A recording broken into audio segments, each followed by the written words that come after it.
Assalamualaikum warahmatullahi wabarakatuh. Bismillah, alhamdulillah, la haula wa la quwata illa billah. Allahumma sholli ala sayyidina Muhammad wa ala ali sayyidina Muhammad. Alhamdulillah bisa berjumpa kembali bersama Kahfi 82. Dalam kesempatan kali ini saya bersama saudara saya akan berbagi kisah nyata ya. Kisah yang betul-betul ingin mendapatkan ridhonya Allah, yang mau hijrah ya saudaraku.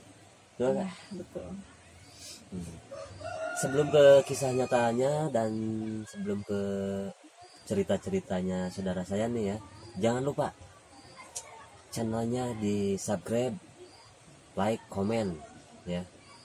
Semoga menjadi amal kebaikan dan inspirasi yang untuk kita semua. Di sini tidak untuk bermaksud membuka aib ataupun masalah-masalah pribadi, tapi di sini untuk memotivasi dan mohon dukungannya dan doanya. Dukungan dalam arti ayo kita semangat, ayo kita bangkit dari semua keterpurukan, apapun itu keterpurukannya.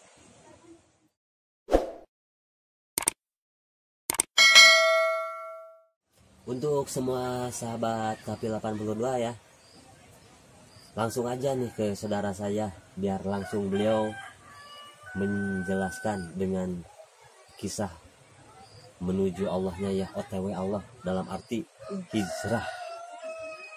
Silahkan bercerita ya. Iya. Bismillah ya Allah, mudah-mudahan tobat aku diterima sama Allah. Amin. Perjalanan aku ketemu sama Abi juga benar-benar lama gitu ya. Pengen ke sini, ke sahabat-sahabat Kahfi 82. Benar-benar kalau kita nggak niat dari hati, susah untuk ketemu sama Abi, sama teman-teman semua, sama saudara-saudara semua di sini. Mungkin karena aku udah benar-benar insya Allah mau hijrah sama Allah, dipertemukan dengan mudah, ketemulah, sampailah aku di sini. Ya, jadi Ya, itu untuk semua untuk perjalanan aku dulu ya ketemu sama Abi. Iya.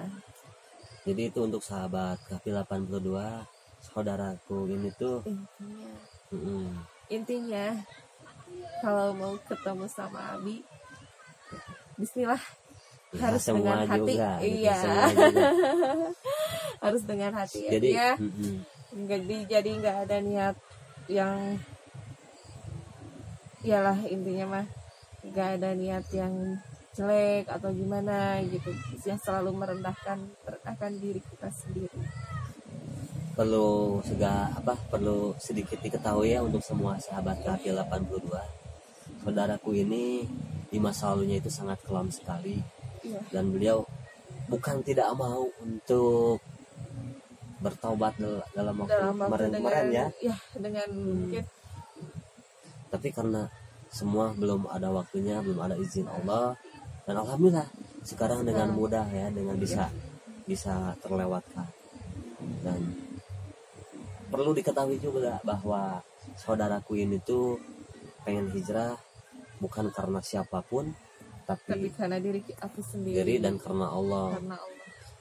Ya, karena beliau ini sudah betul-betul ya Allah, perjalanan kehidupannya sangat kelam sekali, pengen membersihkan dari semua dosa-dosa yang besar, dosa-dosa yang selama ini tidak dipikirkan sebelumnya. Iya.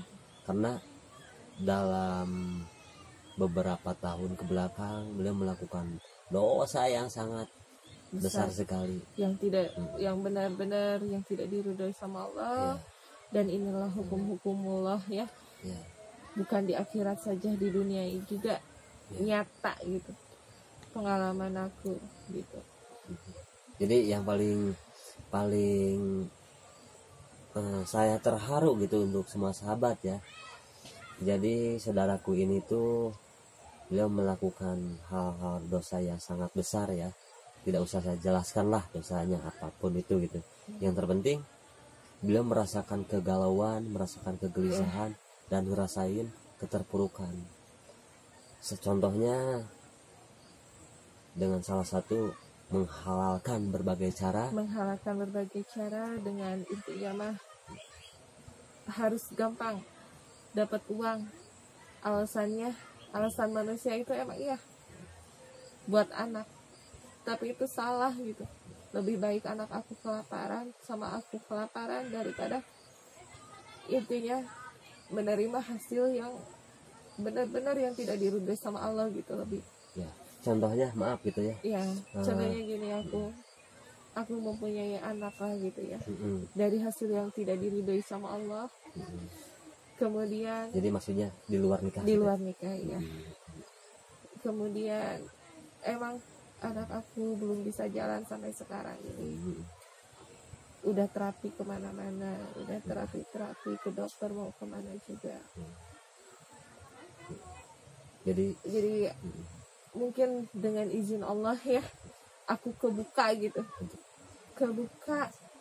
kebuka semuanya, ketemu sama Abi bahwa anak itu sembuhnya itu bukan dari siapa-siapa, tapi dari seorang ibu gitu kan, dan dari Allah yang paling dari Allah gitu ya. Tapi wasilahnya seorang ibu tuh benar-benar harus ialah intinya mah mengingatkan gitu lebih ya. Jadi perlu diketahui juga untuk semua KHP 82 ya, saudaraku ini tuh bertanya sama saya ya, dan kebetulan dia panggilnya ke saya Abi, apakah Allah akan mengampuni sementara itu anak saya itu di luar dari nikah, maksudnya itu ya. Saya gini, Allah itu maha pengampun, Allah itu maha pengasih, Allah itu maha penyayang. Yang terpenting satu, bertobat. Cukup dengan bertobat dan tidak melakukan apapun yang Allah tidak ridhoi, insya Allah akan diterima. Itu kasih sayang Allah itu maha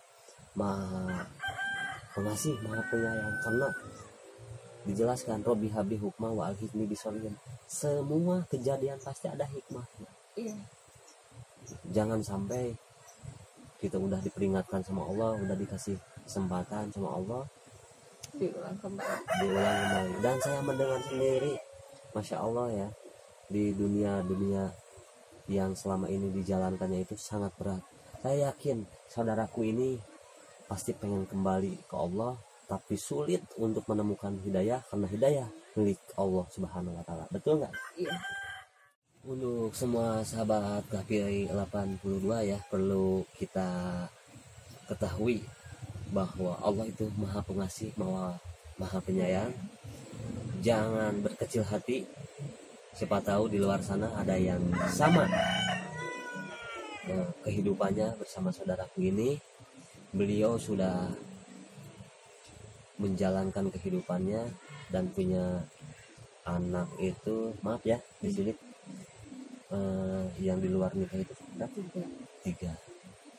tiga ya, untuk semua saudaraku. Di sini saya tidak bermaksud untuk membuka aib, tapi inilah perjalanan kehidupannya, bahwa Allah akan berikan jalan ketika di situ ada keseriusan, kejujuran, dan betul-betul ada ketulusan. Jadi saudaraku harus yakin bahwa pertolongan Allah, bahwa Allah itu maha pengasih, maha penyayang. Silahkan dilanjut lagi gimana. Yang waktu pertama membuat terjerumus itu gimana pertamanya itu ya karena mungkin diri aku sih nggak akan pernah menyalahkan orang lain. Mungkin keadaan ekonomi aku gitu ya, kurangnya perhatian dari keluarga juga gitu kan. Terus salahnya aku bergaul dengan orang-orang yang intinya mah bukan apa ya, astagfirullah ya, berlumur dosa ya gitu ya. Karena kalau kita berada di lingkungan yang soleh, mungkin kita akan kebawain soleh ya gitu kan. Kalau kita di lingkungan yang kelam, mungkin akan terbawa kelam gitu, menikmati hasilnya juga tidak barokah, tidak berkah, Bi. Betul.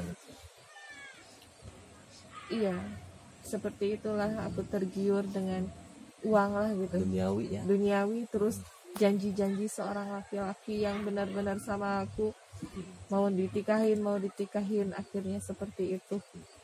Dengan alasan bohong gitu kan. Aku menunggu. Dan kebuktiannya seperti ini gitu loh, Bi. Ya. Siapa yang tidak mau ditikahi ya? Ya pasti. Mau gitu kan. Cuman alasannya itu selalu menyalahkan aku dan keluarga aku. Itu, Bi. Ya, ya. Jadi apa ya? Jadi ya kesimpulannya begini untuk tahap pertama ya, kenapa bisa terjerumus. Semua pasti pengen menjadi orang yang baik dan yang terbaik. Di situ selalu dijanjikan tapi tidak bisa untuk ditepati. Disakiti dan disakiti. Dijanjikan dengan berbagai macam tapi akhirnya terjerumus. Wanita kaum yang lemah, maka untuk semua kaum laki-laki ya, siapapun dimanapun jangan pernah untuk menyakiti seorang perempuan. Anda semua mempunyai ibu dan dilahirkan dari seorang ibu. Haruslah bisa menjaga nama baik ibu, karena yang dirasakan saudaraku ini tuh ya sangat betul-betul tak bikin merinding gitu. Dan juga tidak pernah terpikirkan sebelumnya, tapi itu semua atas izin Allah bisa mempertemukan dan melakukan ya, mungkin kalau disebutin itu udah melakukan ya perzinahan, mabuk-mabukan, narkotika gitu ya, dengan dunia yang benar-benar kelam aja. Kelam banget. Tapi sekarang alhamdulillah ya, sekarang udah mulai apa namanya itu, udah mulai tenang gitu. Apa ya? Enggak, ini emang jujur apa diam. Sulit gitu untuk kita menuju hijrah, itu banyak ujian. Iya pasti. Iya, intinya mah iya, kata Allah itu lebih baik kita kelaparan dengan anak-anak kita gitu. Jadi untuk semua sahabat Kafi 82 saudaraku ini, dengan berhijrah itu tidaklah mudah karena dengan ancaman dari siapapun, dengan istilahnya hujatan sampai fitnahan gitu kan. Tapi untuk apa ya, mengadu domba gitu kan, atau gimana, benar-benar sulit gitu ya. Kalau kita pikir pakai logika gitu sulit banget gitu, sampai sedih gitu kan. Benar-benar yang aku sayangi kok seperti itu gitu kan. Makanya nggak ada yang sayang sekarang mah kecuali sayang Allah ke kita gitu. Nggak ada yang melebihi rasa sayang Allah ke diri kita sendiri gitu.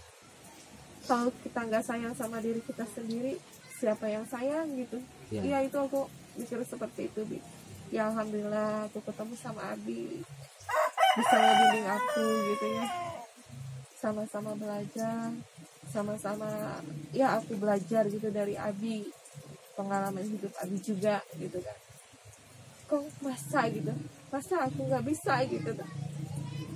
Nggak bisa lebih baik gitu buat anak-anak aku, buat diri aku, dan buat keluarga aku.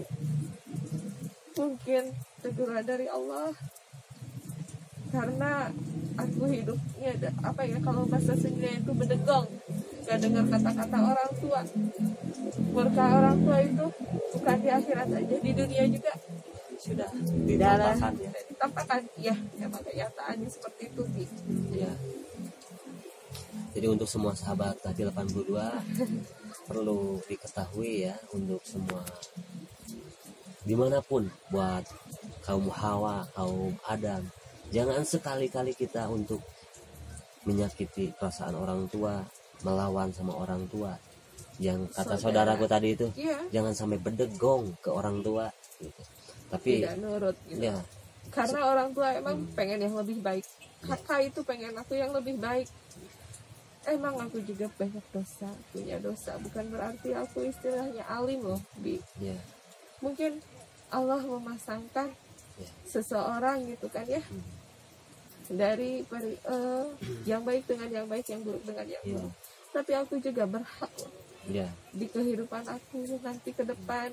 Aku juga mudah-mudahan ya Allah kasih jodohku aku yang benar-benar jadi imam buat aku, mengantarkan aku menjadi istri yang solehah, yang bisa menuntun aku ke surganya.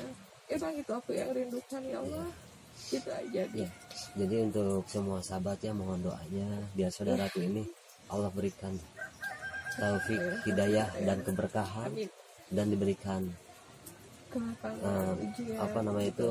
seorang pasangan yang benar-benar mencintainya karena Allah. Yakin di balik kekurangan pasti ada kelebihan, dan yakinlah bahwa ketika kita dilahirkan pasti akan Allah berikan jalan yang terbaik. Nah sekarang kan udah alhamdulillah ya, udah berhijrah gitu ya, tenang gitu, meskipun di benak aku banyak masalah yang harus diselesaikan. Dengan ketenangan pasti ada kekuatan. Mudah-mudahan aku bisa menghadapinya semua permasalahan, karena permasalahan tidak bisa lari dari masalah, karena permasalahan itu harus dihadapi. Bismillah. Alhamdulillah ya, untuk semua saudaraku, kita punya saudara yang baru. Kita doakan ya beliau ini diberikan Allah keberkahan, maghfirah, dan diberikan ketenangan. Dan tidaklah mudah ya, sangat sulit sekali untuk saudaraku ini, karena yang biasanya pegang uang banyak dengan berbagai kemewahan, sebut aja lah gitu ya, dengan berbagai ini, sekarang beliau udah lillahi ta'ala berprinsipnya mendingan kelaparan daripada harus dari dari barang yang tidak halal dari Allah. Silakan saudaraku, biar memotivasi untuk semua teman-teman yang siapa tahu ada yang seperti saudaraku ini. Silakan untuk memberikan inspirasi atau motivasi untuk semua rekan-rekan yang ada di sana.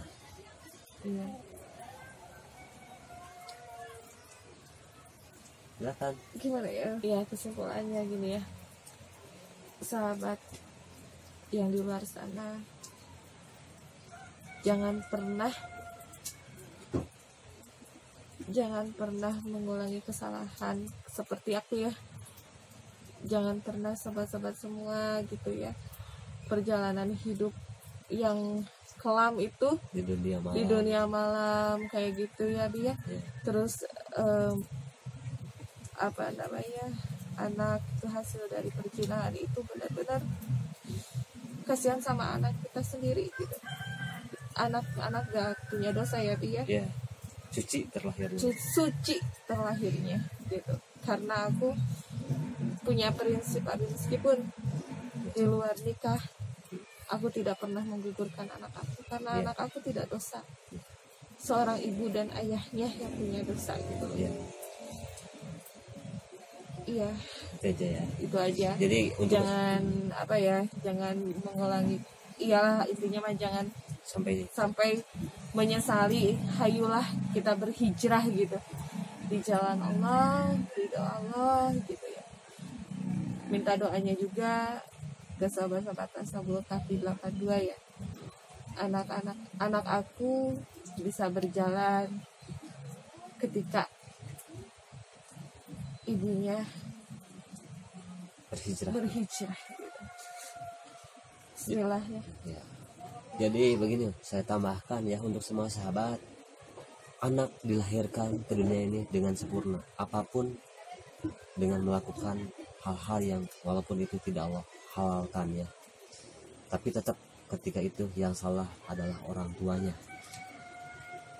Mohon doanya juga untuk semua saudara-saudara ya yang ada di manapun berada, biar kita semua senantiasa ada dalam lindungan Allah Subhanahu wa Ta'ala, dan diberikan kehidupan, ketenangan, serta diberikan berbagai macam yang Allah ridhoi, dengan bisa melaksanakan ibadah dengan mudah dan mencari rezeki yang halal thayyibah gitu ya. Semoga kisah ini menjadi inspirasi untuk kita semua, sekali lagi saya mohon maaf dengan membuat konten ini ya, tidak bermaksud untuk membuka aib tapi untuk memotivasi ya. Dan menjadi inspirasi bahwa ketika kita melakukan hal-hal yang Allah larang, Allah tidak ridhoi, maka akan ada dampak yang kita rasakan. Dan mohon doanya juga untuk anandanya yang sekarang belum bisa jalan ya, hampir 4 tahun ya, dan tidak bisa bicara. Semoga kita ambil hikmahnya, semoga anandanya juga secepat mungkin Allah berikan kemudahan untuk bisa berjalan lagi, bisa berbicara. Jadi untuk semua sahabat, jangan pernah dekati perjinahan, jangan pernah sekali lakukan maksiat, karena maksiat Allah bikin murka. Wassalamualaikum warahmatullahi wabarakatuh.